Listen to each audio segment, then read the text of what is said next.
તો આજે આપણે એવી જગ્યા પર જવાના છે ઘણા બધા મિત્રોને જવાની ઈચ્છાઓ થાય છે પણ નહીં જઈ શકતા. એમની વિડીયો તો તમે દરરોજ જોતા હશે, પણ આજે એવું તો શું થયું તે મહિપતસિંહ બાપુના આંખમાંથી આંસુ આવી ગયા. તો જય માતાજી મિત્રો, હું ને મેહુલ જઈ રહ્યા છે મહિપતસિંહ ફાઉન્ડેશનમાં. અમે તમને બતાવીશું મહિપતસિંહ ફાઉન્ડેશન ક્યાં આગળ આવ્યું. નમસ્કાર મિત્રો, હું છું જતીન, મારી સાથે છે મેહુલ. આજે અમે આવ્યા છીએ એક ખૂબ જ ખાસ જગ્યાએ મહિપતસિંહ ફાઉન્ડેશન ખાતે. તો તારીખ 17/1/2026 ના રોજ અહીંયા સમૂહ લગ્નનો ભવ્ય કાર્યક્રમ યોજાયેલો છે. તો ચાલો આજના ખાસ દિવસ સફર તમને બતાવીએ. અમે થોડા વહેલા આવ્યા હતા એટલે જાહેર જનતા ઓછી હતી. તો સૌથી પહેલા અમે મહિપતસિંહ ફાઉન્ડેશન પહોંચ્યા. અહીંયા બધા લગ્નના જોડા એક સાથે બેઠા હતા. માહોલ ખૂબ જ ખુશનુમા ઉત્સાહથી ભર્યો હતો. મશાક વાગી રહ્યા હતા.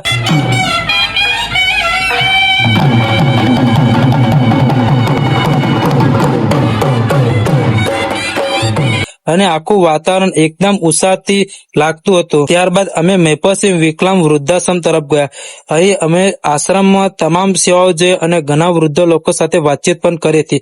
તેમના સાથે સમય પ્રસાર કરી અમને ખૂબ જ સારું લાગ્યું હતું. પછી અમે લવાલ ગામમાં આવેલા મહિપતસિંહ શિક્ષણ એ કલ્યાણ સંકુલ તરફ ગયા. અહીં આખું સંકુલ સારી રીતે ગોઠવાયું હતું. પછી અમે ફરી એકવાર પહેલી જગ્યાએ ગયા જ્યાં વૃદ્ધાશ્રમ આવેલું છે. અહીંયા એન્ટ્રી માટે ઘોડા બોલાવવામાં આવ્યા હતા અને તે દ્રશ્ય જોઈ અમને ખૂબ જ સારું લાગ્યું હતું. થોડી જ વારમાં અમારા વિસ્તારના એમએલએ સાહેબની એન્ટ્રી થઈ અને માહોલ ખૂબ જ ઉત્સાહથી ભર્યો હતો. ત્યારબાદ અમે ફરીથી મુખ્ય કાર્યક્રમ જગ્યાએ પાછા આવ્યા અને કાર્યક્રમમાં ભોજનની વ્યવસ્થા પણ રાખવામાં આવી હતી. સ્ટેજ પર સાઉન્ડ સિસ્ટમ જોરદાર ચાલુ હતી અને સાથે સાચું કહું તો સાઉન્ડ એક નંબર હતું. તમે પણ આ અવાજ સાંભળો.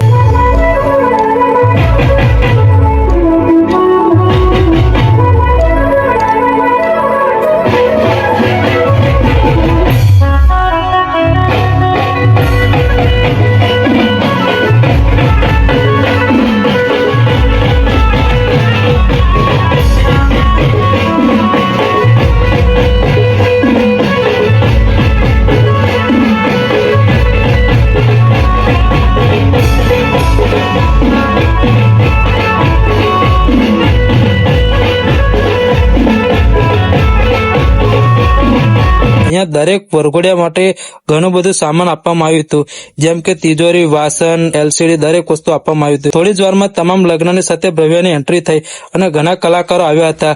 અમે ગીત સાંભળ્યા.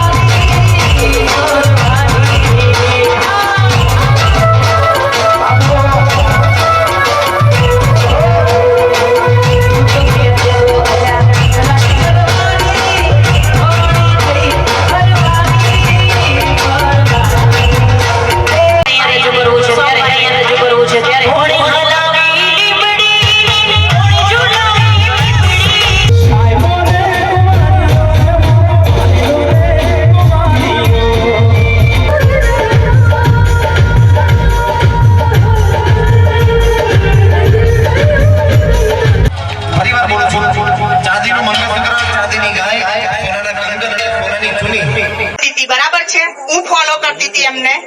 મેં મારા હસબન્ડ ને એમ કહ્યું કે ભાઈ આપણે આ જગ્યાએ જવું જોઈએ, તો મારા હસબન્ડ કે ના હું પહેલા જઉં. કેવાય જીતુભાઈ હિંમત કરીને લખાઈ નાખ્યું, ખેંચીને જેટલી સોરી કીધી છે કોણ લીલા લીલા સોરી લીલા સોરી.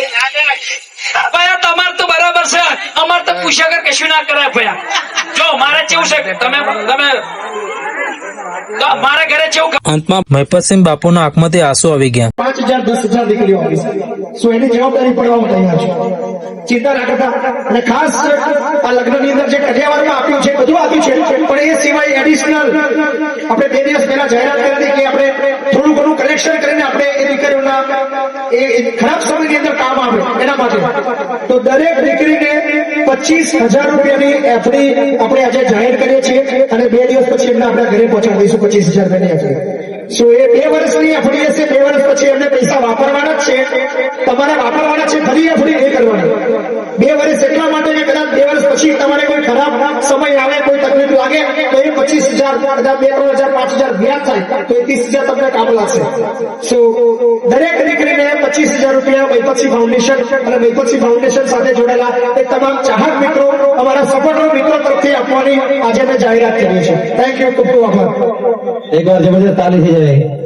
અને આપણે બધા એ 17 રૂપિયા આપ્યા હતા અને બાપુએ કહ્યું એમ 25,000 ની 17 જણને એફડી એટલે 4.5 લાખની ઉપર રકમ થાય. કર જબરદસ્ત તાલી થઈ છે બાપુ માટે. માં બધા ઘણા લોકો મળ્યા અને ગરબાનું આયોજન પણ રાખવામાં આવ્યું હતું.